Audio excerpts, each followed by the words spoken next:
আরে হাসিনা বাবু, তুমি খাবার বসে এভাবে কি চিন্তা করছো? কি চিন্তা করছো? খাওয়া দাওয়া বাদ দিয়ে বসে রয়েছো? আরে তুমি খাচ্ছ না দেখে তোমার বোন রেহেনাও তো বসে রয়েছে তোমার জন্যে। আরে খাবার বসে কেউ এভাবে চিন্তা করে? কি আজু বাজু চিন্তা করছো হাসিনা বাবু?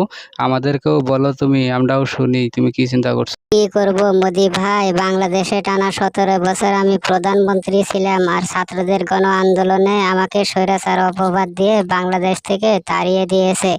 বুঝতে পেরেছে মোদিজি?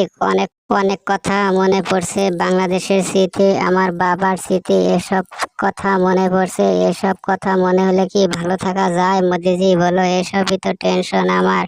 দিনে দিনে আমি শেষ হয়ে যাচ্ছি, কি করব বলো আমাকে? এই রাষ্ট্রে, কোনো রাষ্ট্রে আমাকে জায়গা দিচ্ছে না, একমাত্র শেষ ভরসা তুমি মোদিজি। সব শিকা টেনশন হলো এখন আমার থাকা নিয়ে। ভারতে এসেছিলাম, ভাবছি তোমার কাছে বাকি জীবনটা কাটিয়ে দিব, কিন্তু এখন তো আমি কোনো জায়গায় পাচ্ছি না। ভারতে আমি কোনো রাষ্ট্রে আমাকে জায়গা দিচ্ছে না মোদিজি, একমাত্র তুমি আমার শেষ ভরসা।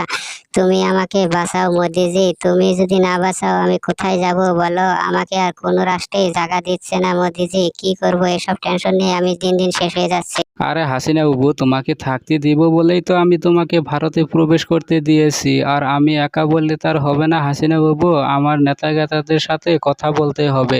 তারা যদি থাকতে দেয় তোমাকে তাহলে তো কোনো কথাই নেই, আর যদি না থাকতে দেয় তাহলে তো কিছু করার নাই হাসিনা বাবু। আমি দেখছি তোমার জন্য কি করতে পারি।